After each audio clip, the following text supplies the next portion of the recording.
امام غزالی رحمۃ اللہ تعالی علیہ فرماتے ہیں اخلاص کی دو قسمیں ہیں، عمل میں اخلاص، طلب ثواب میں اخلاص.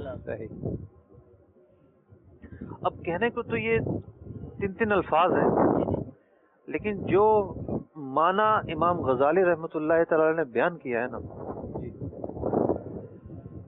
میں سمجھتا ہوں کہ جسے یہ معنی پتہ نہیں تھا اور ان کو سامنے رکھ کر وہ عبادت کرے، اس کی عبادت کا مزہ ہی دوبالا ہو جائے گا. عمل کرنا اللہ تعالیٰ کے لیے، اور اللہ تعالیٰ کے لیے جب عمل کیا جائے تو اخلاص کی تعریف یہی آتی ہے. اب اخلاص فی العمل بھی اخلاص کا حصہ ہے، ٹھیک ہے، اور طلب ثواب کے لیے عمل کرنا یہ بھی اخلاص کا حصہ ہے. لیکن اخلاص فی العمل کسے کہیں گے؟ صحیح. مثال کے طور پر امام غزالی رحمہ کے الفاظ جو مترجم نے کیے ہیں، اخلاص فی العمل یہ ہے کہ بندہ مثال کے طور پر نماز پڑھنے لگا ہے، اپنے عمل سے تقرب حق تعالی، اس کے حکم کی تعظیم اور اس کے فرمودات کی بجا آوری کا ارادہ کرے. صحیح. جب بندہ کوئی نیک عمل ان نیتوں کے ساتھ کرے گا، اسے کہیں گے اخلاص فی العمل. اس کی جو محنت ہے، اس کی جو مشقت ہے، اس کا جو یہ کام کرنا ہے، یہ اس کام کرنے میں مخلص ہے. ٹھیک ہے. کب وہ یہ تصور کرے کہ میں اللہ تعالیٰ کا قرب حاصل کرنے کے لیے، ٹھیک ہے، مطلب عبادت کو اللہ تعالیٰ کے قرب کا ذریعہ بتایا گیا ہے، خواہ ذکر ہو، خواہ تلاوت ہو، خواہ سرکار دو عالم صلی اللہ علیہ وسلم کا ذکر خیر ہو، آپ علیہ السلام کی تعظیم ہو، علم کی تعظیم ہو، کتابوں کی تعظیم ہو، علماء کی تعظیم ہو، مطلب عبادت کی جو بھی قسمیں ہیں، ٹھیک ہے، ان تمام قسموں میں وہ یہ تصور لاتا ہے کہ تقرب حق تعالیٰ کے لیے عبادت کرتا ہوں. صحیح. دوسرا، اس کے حکم کی تعظیم بجا لانے کے لیے بات کرتا ہوں. یعنی نماز کا حکم دیا گیا ہے، صحیح، زکوٰۃ ادا کرنے کا حکم دیا گیا ہے، صاحب استطاعت پر حج ادا کرنے کا حکم دیا گیا ہے کہ وہ حج کرے گا سر زندگی میں ایک مرتبہ.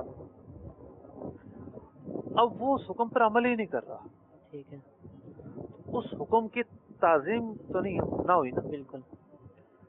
اس حکم کی خلاف ورزی ہوئی، اور حکم کی خلاف ورزی کرنے والے کو با ادب نہیں سمجھا جاتا. ٹھیک ہے. ایک کہیں نہ کہیں جا کر نافرمان بھی بے ادبی کا پہلو اس میں نکلتا ہے. نافرمان ہے، ہم والدین کے نافرمان کا دوسرا نام کیا لیتے ہیں؟ بے ادب ہے. نافرمان ہے، بے ادب ہے. تو جو اس تصور سے عبادت کرے کہ اللہ تعالیٰ کا حکم ہے، یعنی یہ تصور باندھنا پڑے گا، ہر عبادت کرنے والے کے سامنے یہ پیش نظر ہو ضروری نہیں، یا اگر وہ کرتا ہے تو ہم یہ نہیں کہیں گے کہ اس نے تعظیم ہی. کل بھی معاملہ ہے، لگی بندی بھی تو بعض لوگ ہم تو سکھا رہے ہیں نا. مطلب امام غزالی رحمہ کا جو مقصد ہے یہاں پر وہ یہ ہے کہ یہ چیزیں اپنے اندر پیدا کی جائیں. ٹھیک ہے. اللہ تعالیٰ کا قرب حاصل کروں گا، اللہ تعالیٰ کے حکم کی تعظیم کر رہا ہوں. اب یہاں ایک معاملہ تیسری چیز ہے کہ اللہ تعالیٰ کے احکام کی پیروی کر رہا ہوں. صحیح. دوسری یہ ہے کہ بندہ طلب ثواب کے لیے کام کرے، یعنی آخرت میں اسے نفع پہنچے، آخرت میں اسے نقصان نہ پہنچے، بندہ جو ہے وہ اس کی نیت سے وہ کام کرے. تو اب حضرت عیسیٰ علیہ نبینا و علیہ الصلوۃ والسلام سے پوچھا گیا اخلاص کیا ہے، تو آپ نے جواب دیا اخلاص یہ ہے کہ بندہ اللہ تعالیٰ کے لیے نیک کام کرے اور اس کے دل میں یہ چاہت نہ ہو کہ اس کی حمد و ثنا کی جائے. تو امام غزالی فرماتے ہیں علیہ رحمہ کہ حضرت سیدنا عیسیٰ علیہ نبینا علیہ الصلوۃ والسلام کے قول کا مطلب یہ ہے کہ بندہ ریا کو نزدیک نہ آنے دے. اور حمد و ثنا کی خصوصیت سے نفی اس لیے فرمائی کہ یہ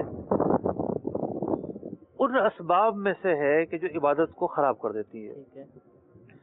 اس کے بعد امام غزالی علیہ رحمہ ایک روایت نقل کرتے ہیں نبی اکرم علیہ الصلوۃ والسلام سے پوچھا گیا اخلاص کیا ہے، تو پیارے آقا علیہ الصلوۃ والسلام نے ارشاد فرمایا تقول ربی اللہ، تو یہ کہے کہ میرا رب اللہ تعالی ہے، ثم تستقیم کما امرت، میرا رب اللہ ہے، پھر قائم رہے اس پر جس کا تجھے حکم دیا گیا ہے۔ جو بھی اسلام کی تعلیمات ہیں اللہ تعالیٰ کے لیے بجا لائے۔